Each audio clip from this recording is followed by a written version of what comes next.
Trans-Siberian Express by the Royal Game. Day 1. After stowing our luggage away under the bottom bunk and taking a few moments to adjust to our new home for the next 7 days, we turned to face our traveling companion or the random stranger who made the journey work out that little bit cheaper. She seemed pleasant enough. Her name was Elena. She was 25, foreign, Eastern European I would guess, average looking. We could have done worse. After the initial small talk and introductions were over, we took our seats and my wife and I began chatting about the trip and such. I noticed Elena go to the window and watch from the corner of my eye as she pulled back the curtains. She seemed to freeze suddenly and almost jump back from the window with a gasp. I started to get up to see what she was looking at, but she motioned at me to sit back down and returned to her side of the cabin. I thought I saw something, but there was nothing. Day 2. I was finding the journey quite pleasant by this point. The scenery was more immersive than I could have ever imagined, and I was getting excited about our first day trip in the morning. My wife, Elena, and I would chat now and again, but Elena was conscious of the fact that we were newlyweds and we needed our privacy. I like her for that. Come night time, I was pretty tired and fell into a deep sleep almost instantly.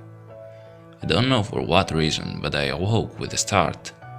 Some time later, I could feel a presence, like someone was where they shouldn't be. I peered over the side of my bunk, and there she was, Elena. Just stood at the window staring. "Elena?" I whispered. She looked up at me, terrified.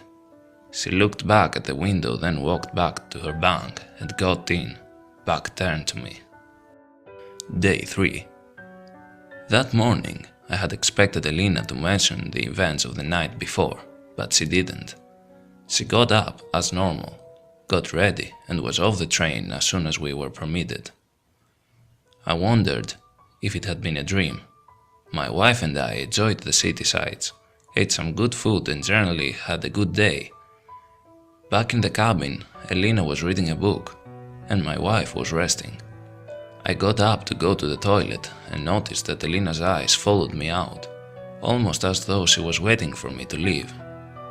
When I returned, she was at the window taking photo after photo.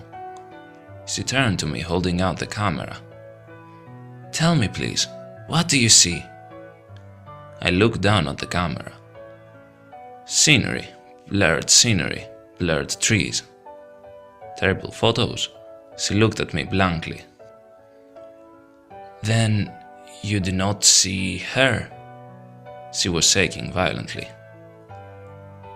"I just see trees." Elena shut off the camera and left the cabin quickly. Day 4. Elena's behavior had become very strange by now. She didn't come on that day's excursion, saying she was ill, and she rarely engaged in conversation.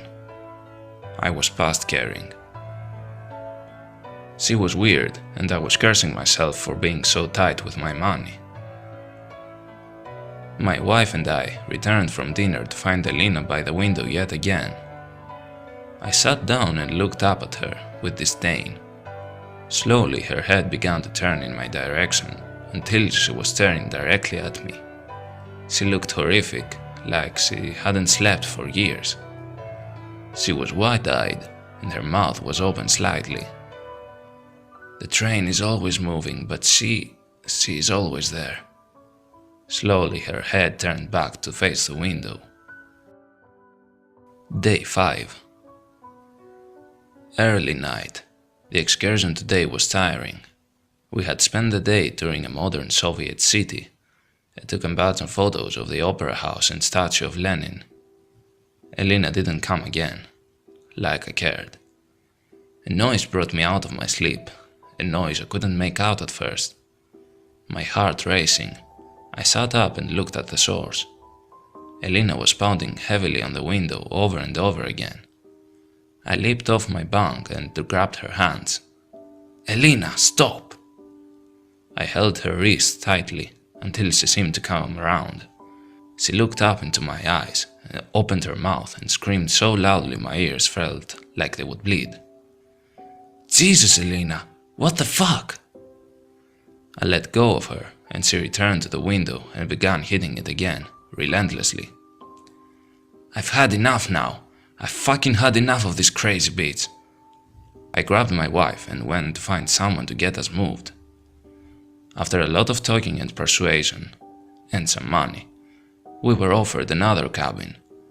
We returned to ours to pick up our stuff with a porter. Elena wasn't there. Good, I thought. Day 6. I enjoyed this day a lot more knowing that we wouldn't have to return to Elena that night. My wife and I were looking through our photos from that day, drinking beer. I got up to go to the toilet and kissed her on the head. I started to walk down the corridor when I saw a familiar figure standing deathly still by one of the train doors. Elena. I began to turn the other way, thinking I would just go use the others, when suddenly she reached out and opened the door. Elena, no! I tried to run to her, but she just jumped.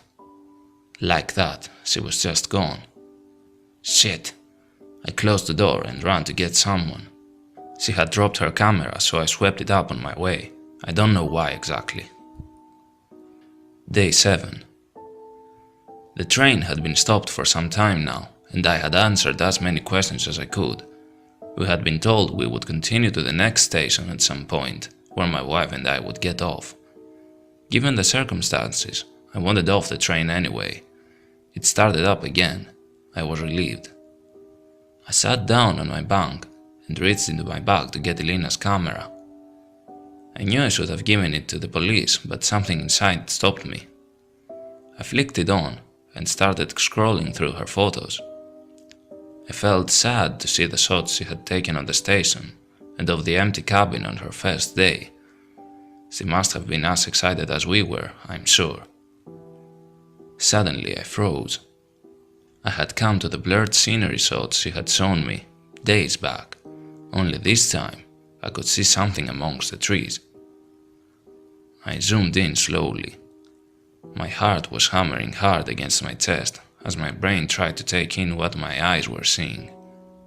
There, amongst the blurred trees and forestry, was a woman, stood there, staring up at the camera, her face frozen in an eternal scream. I flicked to the next picture. She was there again, and the next and the next. She was in each and every photo, no matter where Elena had taken the photo, at what angle, the woman was there. I kept flicking through. I must have gone through over 100 photos, and there she was again and again. Then she was on the train. The photo was taken from inside our train, and she was there at the end of the corridor, stood at an awkward angle looking at the camera, her face still frozen in a scream. The next photo she was closer. She was walking towards Elena. She was getting closer. I got to the final photo and my blood ran cold. Her terrifying face was right up to the lens. I threw the camera down onto the bed and ran to the window, ripping back the curtains. A scream caught in my throat. There amongst the trees, in the distance, I could see her, the woman, staring up at me from afar. My eyes followed her until she was out of my sight. Then I looked back to my original focus point, and there she was again. I repeated these eye movements over and over, and she was always there. My wife came in at this point. "What are you looking at?" I stared at her, horrified and unable to move. The train is always moving, but she is always there.